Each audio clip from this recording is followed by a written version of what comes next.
Assalamualaikum and good day. My name is Aljadi Dampaso Abubakar, and together with my group mates, today we are going to talk about the chapter 11, which is all about inequality. Before we proceed to our main discussion, let me first explain what is inequality. Inequality means that something is not equal or fair in terms of money, opportunities, or rights. It happens when some people have more or better things than others, even though they might deserve the same. Now that we understand what is inequality, let us now proceed to our main discussion. Let's begin with global inequality. When you say global inequality, it refers to the large differences in wealth, health, and opportunities between countries and within them. Kumbaga dito sa global inequality, yung mga resources nagko-concentrate lang siya sa certain nations, and it can affect the opportunities of individuals in poorer and less powerful countries. And global inequality can also happen within the country. Let's say, for example, here in the Philippines, there is an inequality between the rural and the urban areas. In cities like Manila and Cebu, there are more jobs, better hospitals, and many schools in there. While in some rural provinces, however, people may struggle to access high-quality healthcare or jobs that pay well. And under global inequality, meron tayong tinatawag na the bottom billion. Di ba nga, the most common ways of looking at economic inequality in the world is to focus on the world difference between the north and the south, the core and periphery, and between the developed and less developed areas of the world. However, according to Paul Collier, he argues that simply dividing the world this way can overlook some of the poorest people. Kumbaga parang nakakaligtaan na natin o hindi natin napapansin itong mga poorest people. And these poorest people, tinawag niya silang the bottom billion. Example nito is yung mga badyaw dito sa Pilipinas. Di ba nga, napanood natin sa dokumentary ni Cara David na masyadong mahirap yung pamumuhay ng mga badyaw, and they are one of the example of bottom billion. 70% of the bottom billion are lived in Africa. They also have many other serious problems such as symptoms of malnutrition and more. Another is yung tinatawag nating migration. Migration is when people move from one place to another, often from poorer countries to richer ones, looking for jobs, safety, or better lives. So dito sa migration, meron tayong tinatawag na south to north migration and south to south migration. Sa south to north migration, this happens when a people from south countries move to the north countries to find jobs. Like for example, may isang tao dito sa Pilipinas na nagtrabaho sa Middle East. So yan yung example ng south to north migration. Sa south to south migration naman, this happens when the people from south countries move to the another south countries. But these south countries is much more developed compared dun sa pinanggalingan niya. And there are two reasons bakit nagkakaroon ng migration. Una is yung tinatawag nating push factor. Halimbawa ng mga push factors is yung war, which is yung mga tao wala na silang choice kung hindi mag-migrate na lang sa ibang bansa. Another reason bakit nagkakaroon ng migration is yung pull factors. Dito naman sa pull factors, ito yung mga factors na humihila sa mga tao para mag-migrate sa ibang bansa. Like for example, mas maraming job opportunities sa ibang bansa or mas malaki yung sweldo ng ino-offer ng ibang bansa. And then, another is yung tinatawag nating e-waste and inequality. Dito sa e-waste and inequality or electronic waste, it happens when wealthier countries export their e-waste like their old computers, phones, and other electronic items that are thrown away to the less developed countries. So ginagawa nila ito para ma-recycle yung mga electronic waste nila. And in-export nila ito sa mga less developed countries para mas makalis sila. Kasi sa less developed countries, di ba nga sa race to the bottom, yung mga less developed countries, binababaan nila yung wage nila para maka-attract sila ng mga international company. And that's the reason bakit in-export ng mga wealthier countries yung electronic waste nila sa mga less developed countries.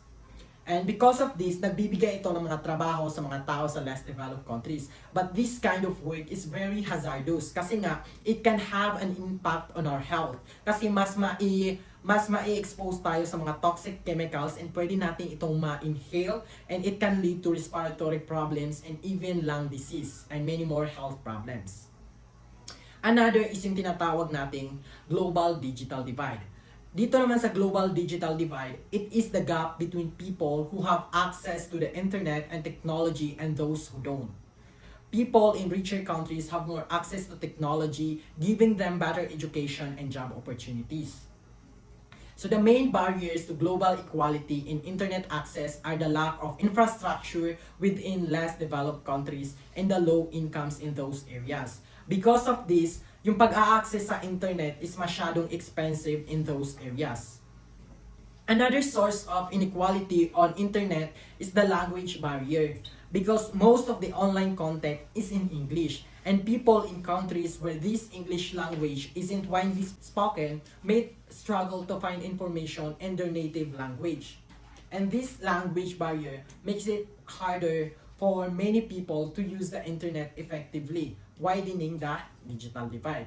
Now, let's move on to the race and ethnicity and gender. Pag sinabi nating race and ethnicity and gender, magkakaiba-iba yan sila. When you say race, it is a way people are grouped based on physical traits like skin color, hair type, and facial features.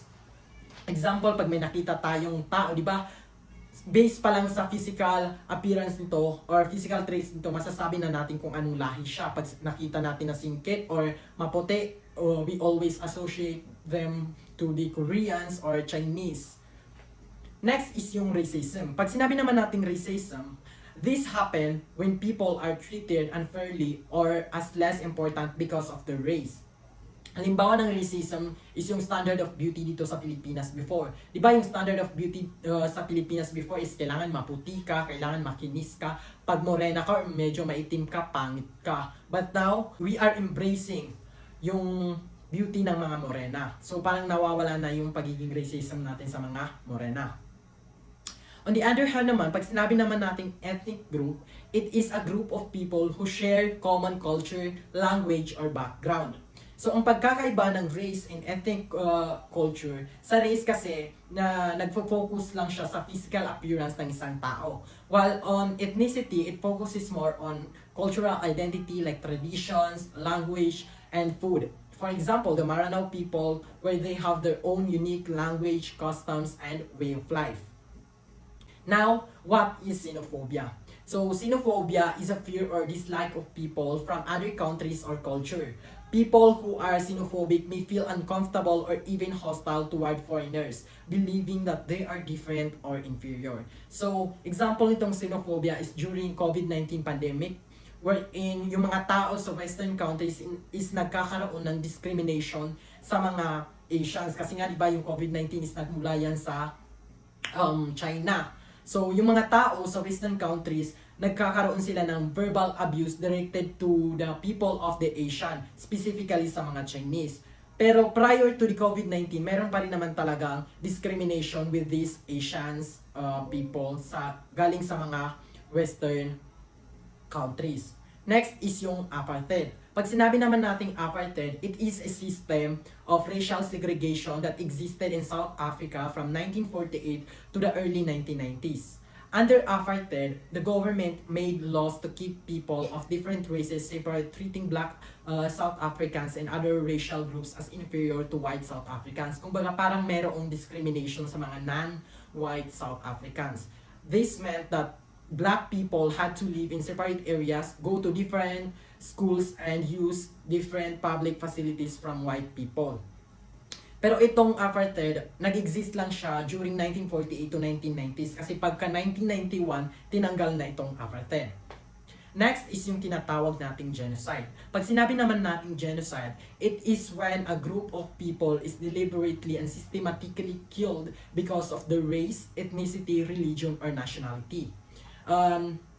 It is an extreme form of violence aimed at destroying an entire group of people.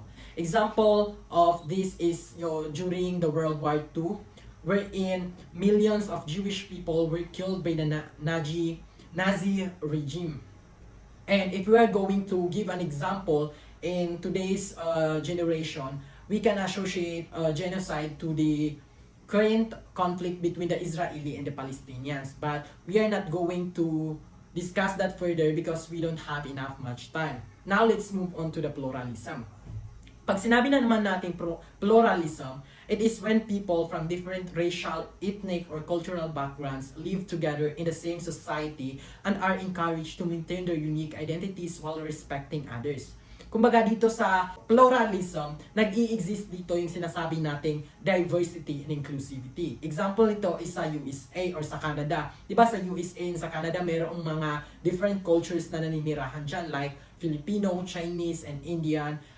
And their traditions are being celebrated as part of the national culture. And lastly, yung tinatawag naman nating ethnic cleansing. Pag sinabi nating ethnic cleansing, it is the forced removal or killing of a particular ethnic or religious group from certain area. The goal is to make an area ethnically pure. Halimbawa nito, sa isang area merong 2 or 3 ethnic group na naninirahan. So, yung 2 ethnic group na yun, ifo-force sila para umalis sa isang area or worse, pwede silang patayin para ang matira na lang sa area na yun is iisang ethnic group para ma-achieve nila yung goal, which is yung ethnically pure. And that's all for my part. I hope that you've got some learnings from me.